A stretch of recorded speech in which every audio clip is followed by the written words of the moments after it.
Hello दोस्तों, देसी मुर्गी अंडर फार्मिंग में आपका स्वागत है। और आज डेट है 8 अप्रैल 2022। मैं आया हूँ बंगाल में। एक्चुअली आने का वजह ये था कि जो सोनाली के चिक्स थे उसका एग्रीमेंट करना था कि भाई जो भी हम लोग का क्वांटिटी है कि भाई महीने में हमें इतना चाहिए। और आज मैं बहुत सारे सवालों का जवाब ये देना चाहता हूँ कि बहुत सारे फार्मर कहते हैं कि भाई हम लोग अंडे के लिए क्यों नहीं कर सकते हैं सोनाली। तो देखिए, एक्चुअली क्या है कि हम जिस ब्रीडर फार्म पे आए हैं मैं उसकी वीडियो डालने वाला हूँ।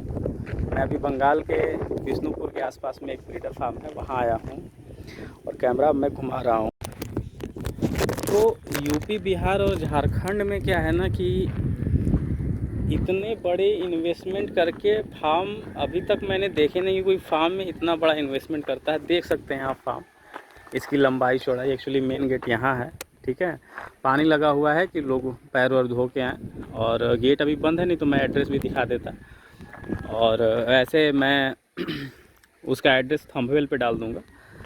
और मैं बर्धमान उतरा था, बर्धमान से भाई फार्म के ऑनर गए हुए थे, हम लोग को रिसीव किए, तो हम लोग आए यहाँ पे।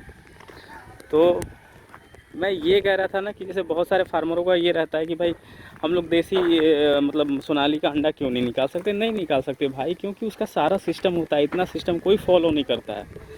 यहाँ पे क्या है कि फार्म पे फार्म है, फार्म पे फार्म है। और यही नहीं, यहाँ पे कंटिन्यू अंडों का काम हो रहा है कि जैसे यहाँ पता है कि भाई 1.5 साल के बाद हमारे बर्ड रिजेक्ट हो जाएंगे, तो उसके लिए पहले से ही बर्ड तैयार किए जा रहे हैं कि भाई अंडे की कंटिन्यूटी हटे ना।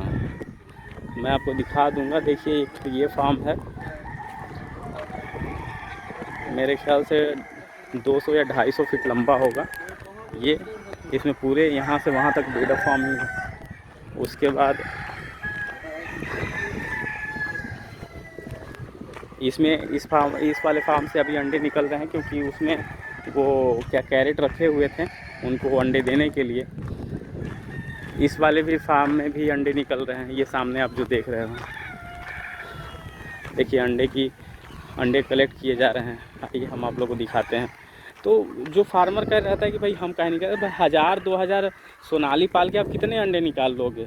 और सबसे बड़ी दिक्कत ये होती है कि उन अंडे को हैच में जब डाला जाता है ना, तो पहला नंबर तो ट्रांसपोर्टेशन में दिक्कत आती है, क्योंकि 100 अंडे में से 100 चूजे नहीं निकलते हैं।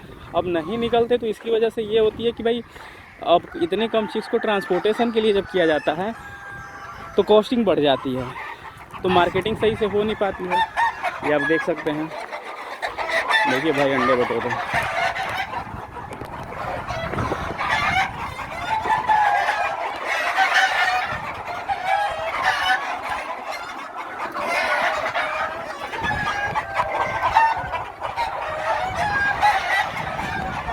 ये प्योर सोनाली बर्ड का फार्म है।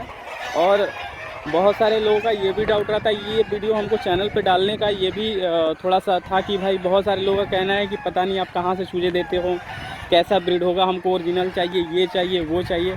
तो भाई देख लीजिए, जाहिर सी बात है, आप लोग भी जानते होंगे कि जैसा बाप रहता है वैसा बेटा पैदा होता है। तो भाई यही हमारी प्योर सोनाली की पेरेंट ब्रीड है, और इसी के बच्चे आप लोग को हमेशा सप्लाई में देते हैं हम। लगभग इस फार्म से हम आज से मतलब जब शुरू से जुड़े हुए थे, तो शुरू में तो थोड़ा सा मतलब भटकना पड़ा था, लेकिन 1 साल के बाद से जितने फार्मरों को हमने चिक्स दिए थे इसी फार्म के दिए थे।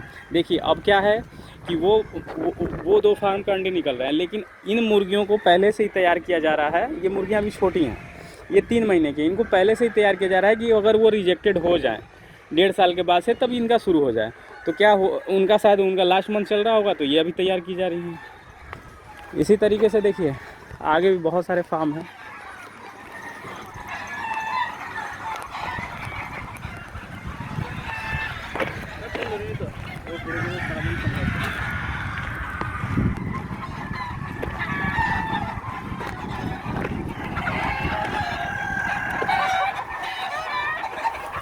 देखिए इस फार्म का भी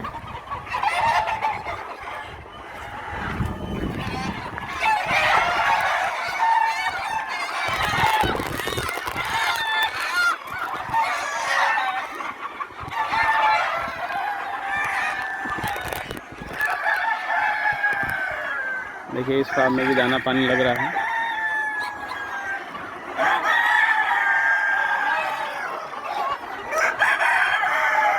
देख सकते हैं आप लोग।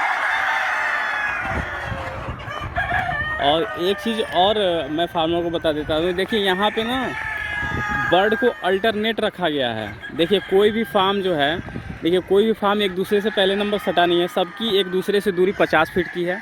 दूसरी चीज़ की अल्टरनेट बर्ड को रखा गया है। उधर वाले फार्म में रखा गया था, फिर इसमें कुछ बर्ड कम रखे गए हैं, फिर इसमें रखे गए हैं, फिर इसमें बर्ड रखे गए हैं। सामने से ये खाली कर दिया गया है कि अगर किसी फार्म में अगर वायरस का भी अटैक्शन होता है तो बाकी सब बर्ड उससे प्रभावित ना हो। फिर देखिए इस वाले फार्म में रखा गया है, फिर ये वाला फार्म खाली कर दिया गया है। इस वाले फार्म खाली करने के बाद फिर अगले फार्म में बर्ड डाले गए हैं। तो इतनी व्यवस्था मेरे ख्याल से कोई भी यूपी, बिहार और झारखंड का फार्मर नहीं कर पाएगा। इतना बड़ा इन्वेस्टमेंट इसमें हमको लग रहा है कि करोड़ों का इन्वेस्टमेंट हुआ है। करोड़ों मतलब अरे करोड़ों, मेरे ख्याल से 10 या 15 करोड़ का तो इन्वेस्टमेंट हुआ ही होगा।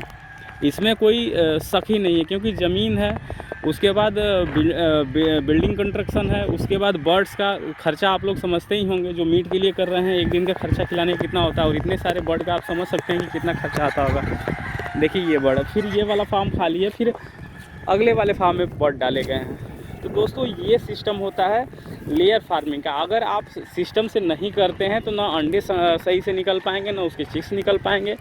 और बड़े क्वांटिटी में जब अंडों की नहीं होगी उत्पादन, तो आपके फार्म से कोई अंडा उठाएगा भी नहीं।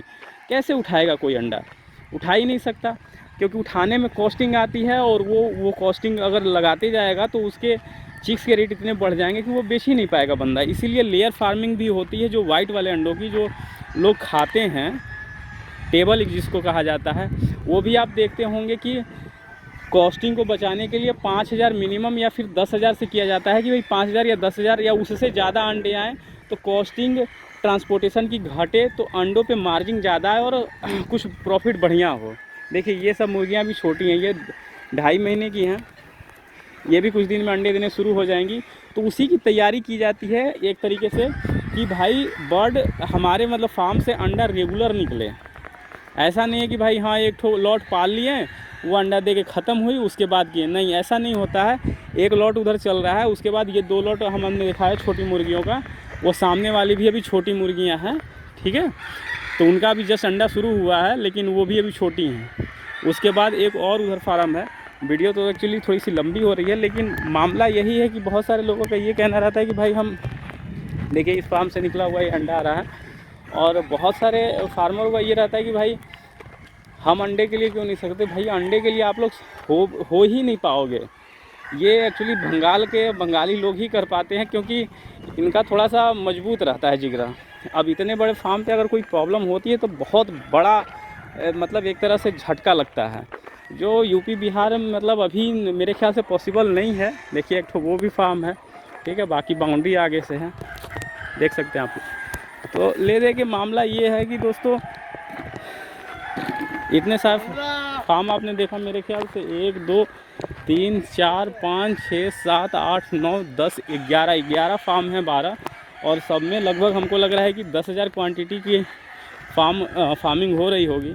तो मिला जुला के देखिए दोस्तों यही है कि आप लोग यूपी, बिहार या झारखंड या फिर अदर स्टेट से, जैसे मैं संजय जी को दिल्ली में भी चिक्स भेजता रहता हूँ, तो मैं यही कहूँगा कि आप लोग मीट के लिए करें, अंडे के चक्कर में मत पड़ें, क्योंकि अंडा के लिए आप जब भी करेंगे तब भी आपको प्रॉब्लम ही होगी। हाँ, अगर वैसे फार्मर हैं जो अंडा खुद सेल कर पा रहे हैं, ठीक है, अपने लोकल मार्केट में खाने के लिए अंडा या फिर किसी तरह से अंडा खुद निकाल पा रहे हैं, तो वो अपने दम पे अंडे के लिए कर सकते हैं। लेकिन वैसे फार्मर अगर होंगे तो वो 100 या 200 मुर्गियों के अंडे ही निकाल पाएंगे। 1000-2000 मुर्गी पाल के वो ना उधर के रहेंगे और ना इधर के रहेंगे। तो दोस्तों रिक्वेस्ट है आप लोगों से, बहुत सारे लोगों का ये कमेंट आता था, बहुत सारे लोग की ये जानकारी हमसे मांगते रहते हैं, तो आपसे रिक्वेस्ट है कि आप मीट के लिए सोनाली करें। मार्केट ठीक ठाक रहता है, ऐसी बात नहीं है, आपको हमेशा 190 से लेकर 220 तक का रेट मिल जाएगा। एक्चुअली पहले तो और ज़्यादा मिलता था, 250 से 280 तक का रेट मिलता था, लेकिन धीरे धीरे फार्मर इतने ज़्यादा उधर हो गए हैं कि थोड़ा सा कंपटीशन शुरू हो गया है, जिसकी वजह से रेट गिर जाता है।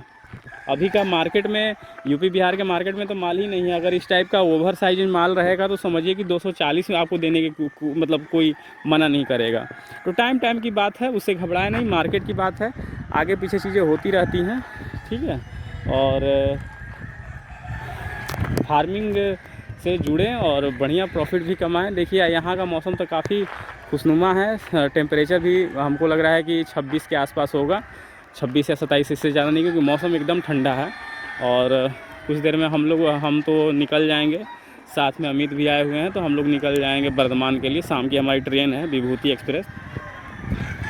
तो दोस्तों ले दे के मामला यही है, बाकी आप लोग जैसा ठीक समझें।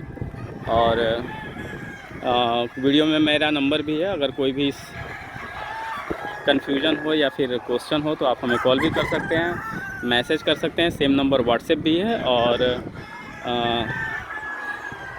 कमेंट भी कर सकते हैं यूट्यूब पे। आज के लिए इतना ही, मिलते हैं नए वीडियो में नेक्स्ट सेशन के साथ। जय हिंद।